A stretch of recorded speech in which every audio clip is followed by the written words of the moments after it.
125. We've seen it. Oh! Oh my goodness! Hold on to that thing!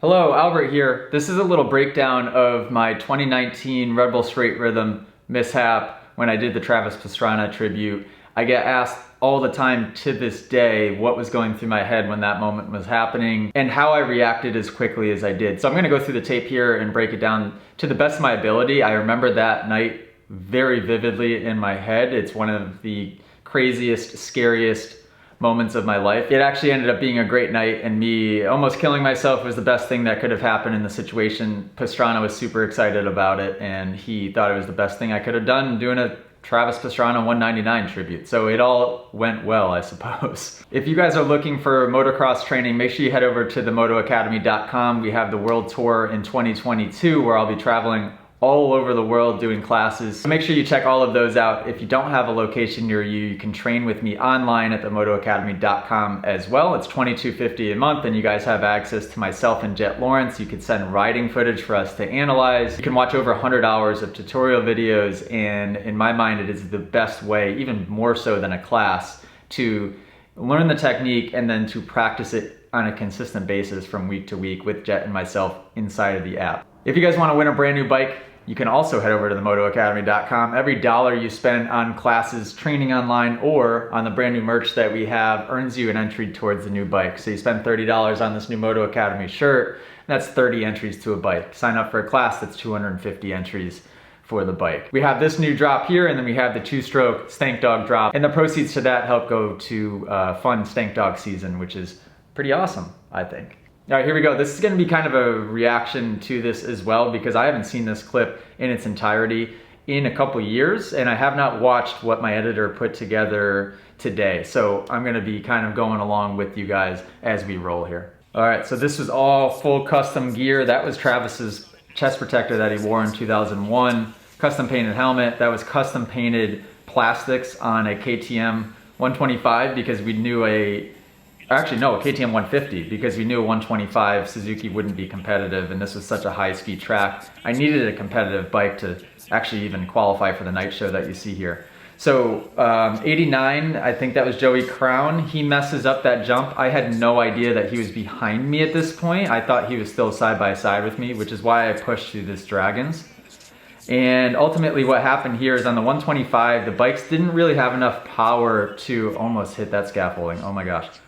They didn't really have enough power to go triple, so I got a little impatient, started to skim, lost track of where the top part of that Dragon's back was. I thought I had one more to go, I didn't, so I ran out of space, I lofted the front end, and then right when I landed on top, right here, I ride so much in the balls of my feet, and it was such a hard impact that I wasn't really expecting. My toes slipped off the back. So this is what you're seeing here. My toes slip off both at the same time, which is worst case scenario. My suspension is so insanely stiff that what it does is it immediately just rebounds me into a Superman position here. Now, this sounds crazy, but in my head, I've been in this position before. So one, I said, don't let go of the bike no matter what, because I knew, or at least had a good feeling, I wasn't gonna go beyond the point of no return where my feet were gonna tsunami so bad to the point where I'd fly off the front. So one, I told myself, don't let go of the bike no matter what. Number two, I said, spread my legs, because I've done this before and I've come down beside the bike, which hurts really bad. So I knew I wanted to land straddling the bike, which is why I spread my legs so much so that I could make sure one leg came down on each side of the bike. Then the next task was to not kill myself off of this wall jump. So right here, I still haven't pulled myself back up to the bike yet, but what I'm doing is I'm feathering the front brake just to try to slow myself down at least a little bit. And the change of direction was completely by accident. That was me just more so being out of control. So where I'm about to head off to the right was not intentional, but I was dragging the front brake at this point a little bit to try and save myself. Now right here, midair, bunch of things happening. One, I realized really quickly, okay, I think I can save this. But number two, I realized I was heading straight to the scaffolding, which I was gonna execute my plan regardless of if I was gonna hit the scaffolding or not. So what I did is I yanked myself back to the bike, got my head as far forward as I could. I was in 4th gear, so I had to double downshift because I knew I was gonna come down from so high up in the air. I had to downshift the bike to pull me out. And I tapped the rear brake as well to level the bike out. So in that quick moment, I yanked myself to the bike, I double downshifted right here, tapped the rear brake, did everything I could to not hit that scaffolding, and then when I landed, I was in a pretty good position. I got the bike pretty level. When you land on the flat like that, you want to land back tire first just a little bit, wide open on the throttle, so I was 2nd gear wide open. Balls on my feet pretty good, and what you want to do is use your entire body, arms, legs, all of it to absorb that impact. So right here, me staring at the gas cap was me just using every inch of my body's suspension travel to absorb that impact. And thank God I had such stiff suspension. And then in that moment as well, as soon as I landed, look, I get right back on the track. That was, looking back at this, it's hard for me to believe that that was me, because I'm the type of rider that, like, I dab my foot in a corner and it feels like I'm about to crash. And right here, I whacked my manhood so hard you wouldn't believe it, but my adrenaline was pumping so much that it didn't matter. It didn't matter. But anyways, the old me, or just me in general, when I make a mistake, it gets to me. I'm not like Barsha that can move past it. I dab my foot, I panic, but in this moment, almost kill myself, Superman, almost kill myself into the scaffolding, come down from like 35 feet up in the air, and immediately in my head, I go, what would Travis do? And Travis would get back on the track. So I had to finish executing the theme. I can't believe I almost forgot. We have What Would Travis Do merch online right now at themotoacademy.com. For purchase, we have the t-shirts and the hoodies available in every size. Head over to the website, themotoacademy.com, and it earns you entries for the brand new bike. Go right now. Why not? Right here, this is Jeremy from Redbull. He's a promoter of the event. He's telling me to kind of calm yourself down, because although we were all excited and I was freaking out, that's Wes at Verb, I had to go back and line right back up immediately and drop the gate again for the next heat. So this was surreal. Oh, pretty much, I'm watching this, I mean, it's almost like an out-of-body experience, to be quite honest, because that's not me. I'm very calculated. I'm really mellow. I don't do anything crazy, and I would just have that Pastrana spirit, I guess.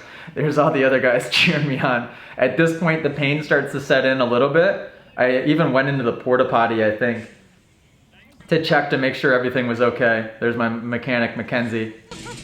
Dude, that was the scariest thing I've ever seen. I quit racing in this bike. Thank God this is the stiffest suspension in the world, because when I landed that thing, Oh my. Madman. You madman. Are you feeling okay? Unreal. Unreal. I'm bleeding down there. No question. I'm bleeding down there. Scariest moment of my life. So I land off the track, and I've already told the story 5 times. Once I realized I wasn't dead, I quickly had the thought of what would Travis do, and it's like, Travis would obviously finish this moto as fast as possible, as if he wasn't phased. So I just pinned it up the side of the jump and kept going. And dude, I was just joking with him. I'm like, I couldn't be any opposite of that. I'm the nervous wreck guy that dabs a foot in a turn and like calls it quits. And I jumped 150 feet in a tsunami and landed off the side of the track, and then was like, oh, that's fine. Let's just keep going. Lucky for sure. But there was a lot that went on in that moment that was calculated and was skill, and it was instinct reacting off of things that I had either experienced in the past, or just from all my training over the years, I was able to, just like military, right? You train so that when you're put in a life-threatening situation, you can react without having to think. And that's what I did a decent job of, I guess. I saved myself as well as I could have. All right, guys, there you have it. Breakdown from the craziness at Redbull Straight Rhythm 2019. That is one of the best events ever. I did it 2 years in a row with the James Stewart tribute and then with the Travis Pastrana tribute back-to-back years. I think they're going to have it in the end of 22 or maybe 2023. So let me know what you guys want to see for the next tribute that I do. It's so much fun.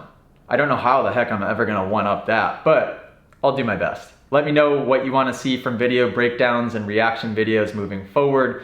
I'll take any video in the past that you guys want and make it happen. This is a brand new channel, so make sure you guys hit the subscribe button if you could. That would help out greatly. All right, guys, till next time, toodaloo.